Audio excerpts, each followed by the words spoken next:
കുഴിമന്തിയിലേക്ക് നോക്കിയിരിക്കുന്ന കൃഷ്ണൻ ഒറ്റ നോട്ടത്തിൽ പറഞ്ഞ ശുദ്ധ പോക്രിത്രം എന്ന് പറയാം. പക്ഷെ ഒന്നുണ്ട് കേട്ടോ, ഇന്ന് ബിസിനസ്സിലാകട്ടെ സോഷ്യൽ മീഡിയയിലാകട്ടെ എങ്ങനെ ഒരു വ്യത്യസ്തത കൊണ്ടുവരാം എന്ന് ചിന്തിക്കുന്നവരാണ് അധികവും.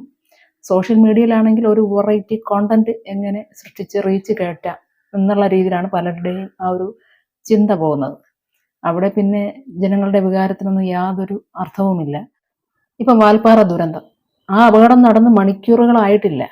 അതിന് മുൻപ് തന്നെ ആരോ ഒരു AI വീഡിയോ ക്രിയേറ്റ് ചെയ്ത് ഇൻസ്റ്റയിൽ പോസ്റ്റ് ചെയ്തിട്ടുണ്ട്. അതാ കാലം. ഇതിനും ഏതിനും ആവശ്യമുള്ളിടത്തും ഇല്ലാത്തടത്തും എല്ലാം AI. അപ്പോൾ ഈ AI നിർമ്മിതമായ ഉണ്ണിക്കണ്ണന്റെ പോസ്റ്റർ മാത്രമല്ല, മറ്റൊരു ഉദാഹരണം കൂടി പറയാം. മീശമാധവൻ സിനിമയിലെ ഹരിശ്രീ അശോകൻ, അദ്ദേഹം കൃഷ്ണന്റെ കോസ്റ്റ്യൂമൊക്കെ ഇട്ട് വന്ന് നിന്ന് പറയുന്ന ഒരു ഡയലോഗുണ്ട്.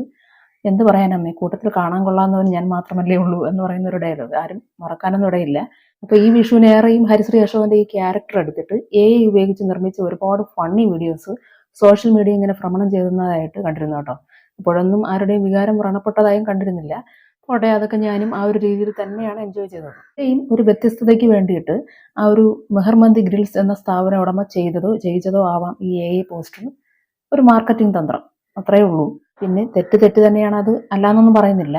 ഒരുപാട് വിശ്വാസികളെ ബാധിക്കുന്ന പ്രശ്നവുമാണ് അത്. ആ ഒരു കടയുടമസ്ഥനെ പറഞ്ഞ് മനസ്സിലാക്കി ആ ചിത്രം മാറ്റിച്ചാൽ തീരാവുന്ന പ്രശ്നമേ ഉണ്ടായിരുന്നുള്ളൂ.